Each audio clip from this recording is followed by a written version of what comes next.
Hunted by Wolves. One Man's Fight in the Spanish Mountains by G.A. Henty. Updated and produced by Relearn.org.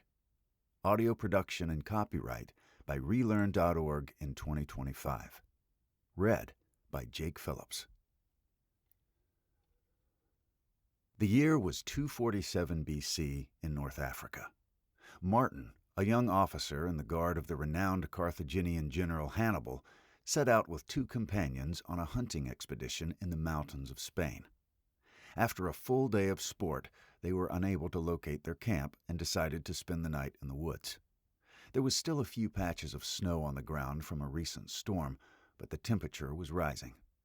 After their meal and some conversation, Henry and the other companion lay down to rest, while Martin offered to take the first watch. For a while he sat quietly, now and then tossing more logs onto the fire from the pile they had gathered earlier, but before long his posture shifted. He leaned forward, listening carefully, then stood up. Earlier he had caught the distant howls of lone wolves roaming the forest, but now he heard something different, a long, deep, continuous howling. He listened for a minute or two more, then woke the others. "A large pack of wolves is closing in," Martin said. "From the sound of it, I think they've caught our scent. That's the path we came down from the ridge, and it sounds like they're climbing the opposite slope now." "Yes, and judging by the noise, there must be a great number of them," Henry replied. "Build up the fire and start gathering more wood as fast as you can. When they come in large packs, these beasts can be truly dangerous, and they hate fire." The three men got to work at once, cutting down brushwood and hacking off low branches with their swords. "Let's split the fire into 4, Henry instructed, "and pile the rest of the wood in the middle. They'll be unlikely to pass between the flames." The howling grew louder as the pack began descending the far slope, their cries now a wild mix of howls and sharp yelps that sent a chill down Martin's spine. But just as they neared the camp, the howling stopped all at once. "They've spotted us," Henry said. "Stay alert and don't waste a single shot. We'll need every arrow before morning." The men stood perfectly still, listening. They could hear the soft patter of wolves' paws on the dry leaves, but with the moon now set, the animals were hidden in the darkness. "I think I can see little sparks flickering in the bushes," Martin whispered. "It's the firelight reflecting in their eyes," Henry replied. "Look, they've surrounded us. There must be dozens of them." For a while the wolves held back, circling silently just beyond the light. Then, emboldened by the group's stillness, 2 or 3 gray shapes crept into the edge of the firelight. 3 bowstrings snapped in quick succession. 2 wolves dropped instantly, and the third let out a sharp cry and bolted into the shadows. A flurry of snarls and growls followed, then a yelp of pain, a furious struggle, and a long guttural snarling that echoed through the trees. "What are they doing?" Martin asked, trembling. "I think they're eating their fallen companion," Henry answered. "I've heard this is a practice among these barbaric creatures. Look, the bodies of the other 2 are already gone." This act revealed the wolves' desperate hunger and their eerily quiet movements, prompting the group to heighten their watchfulness. Martin tossed a handful of branches onto each fire. "We must ration the wood," Henry cautioned. "I wish we'd considered this before settling down to rest. Had we gathered enough fuel for the fires, we'd be secure, but I fear our supply won't hold until sunrise." As the night wore on, the wolves grew bolder, their demeanor increasingly menacing. In tight packs, they edged closer to the fires. Each time they advanced, the group hurled armfuls of wood onto the flames. As the fires blazed brightly, the wolves retreated, losing a few of their number to the arrows of the men. But the woodpile was dwindling rapidly, and unless the wolves pressed forward, the group had to let the fires burn low. "It's still about 4 hours until daylight," Henry said, tossing the last piece of wood onto the fire.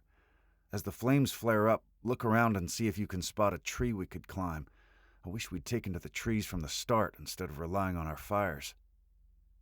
Unfortunately, they had chosen a relatively open path of ground for their camp, as the underbrush grew dense among the trees. "There's a tree over there," Martin said, pointing, "with a branch only 6 feet from the ground. One leap to that and we'll be safe." "Very well," Henry agreed. "Let's make for it now, before the fire dies down. Sheathe your swords, sling your bows and arrows over your shoulders, and each of you grab a burning branch. These will serve us better than swords or spears in this situation. Are you ready?" The men got themselves prepared to run while holding torches in their hands. "Now!" Carrying the burning branches above their heads, the 3 men sprinted toward the tree.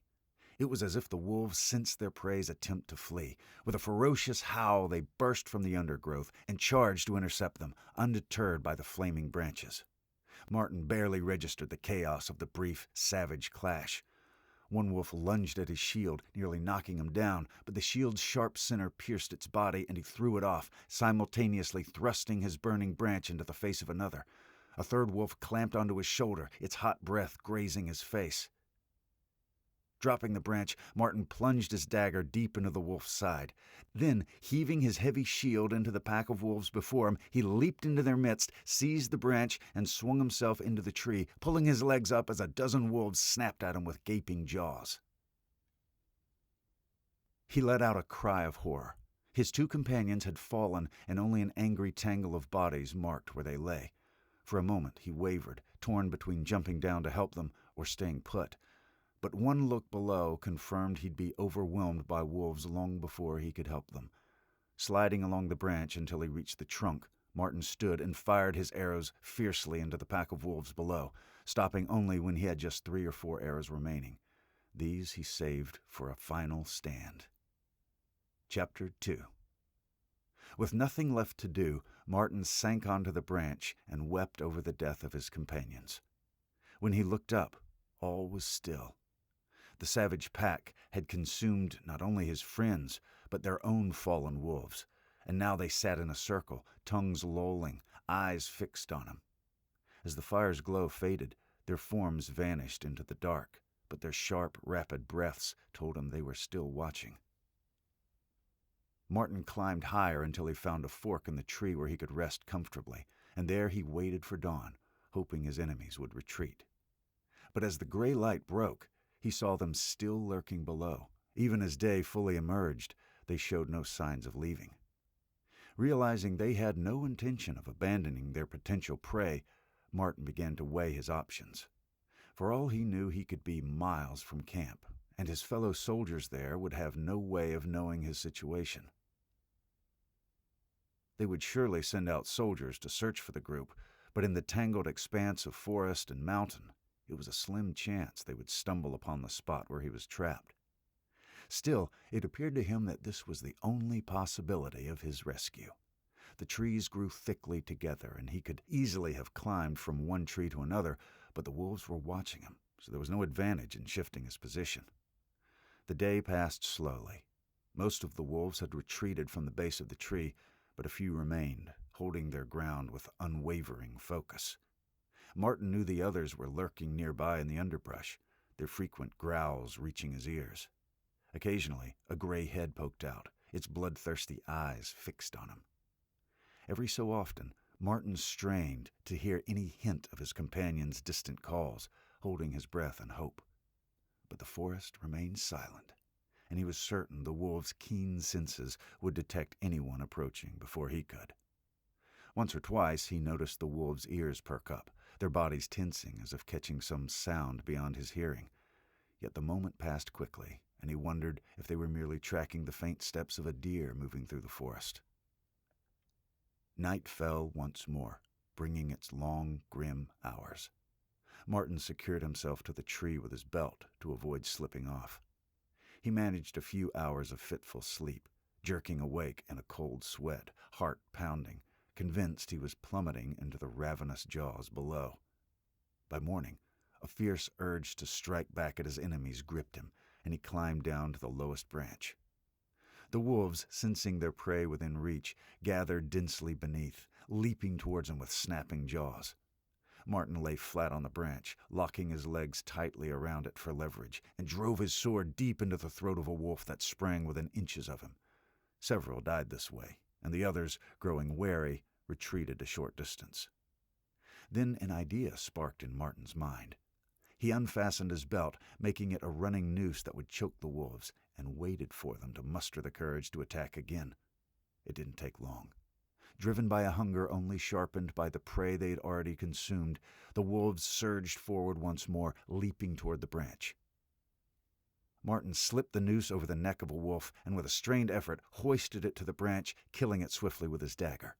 He then shifted along the branch, hanging the body on a limb some 10 feet off the ground, and slashed open its chest and belly with his blade. This done, he returned to his perch.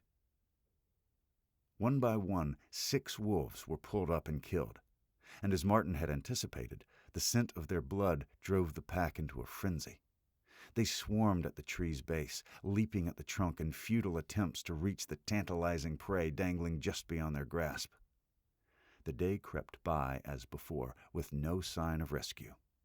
As night descended, Martin lowered himself to the lowest branch and fired his 3 remaining arrows into the wolves below. Each struck and killed, causing shrill howls and the clamor of a frenzied struggle in the darkness. He then pushed the 6 slain wolves from their perch to the ground below, and as silently as he could, he edged along a branch into a neighboring tree. From there he moved to another, and then another, until he was well away from the spot where the wolves, consumed by their snarling fight over the bodies of the dead wolves, paid no attention to him. Then Martin dropped silently to the ground and ran as fast as he could. He was certain it would take the wolves some time to finish their feast, and even if they noticed his absence from the tree, it would likely be a while before they could pick up his trail, especially since their senses would be dulled by the blood they'd just consumed. He paused several times, listening in fear for the distant howl that would signal the pack had caught his scent again. But all remained quiet, except for the usual forest sounds. Within 2 hours, he spotted the faint glow of light in the distance, and soon reached the safety of his friend's camp. Exhausted but relieved, Martin stumbled into the camp's warm glow, falling to his knees and offering a fervent prayer of thanksgiving to God for his deliverance from the jaws of the wolves. His comrades, overjoyed at his return, gathered around as he recounted the harrowing ordeal, his desperate stand in the tree, the cunning escape, and the relentless pack that had pursued him. Fueled by a mix of vengeance and duty to protect the camp, Martin, after a brief rest and some food and water, rallied a group of men, armed themselves with bows and spears, and set out into the forest to hunt down the remaining wolves, determined to end their threat once and for all. Thank you for listening to Hunted by Wolves, One Man's Fight in the Spanish Mountains. To listen to other Christian audiobooks for the entire family, visit relearn.org or download the Relearn app.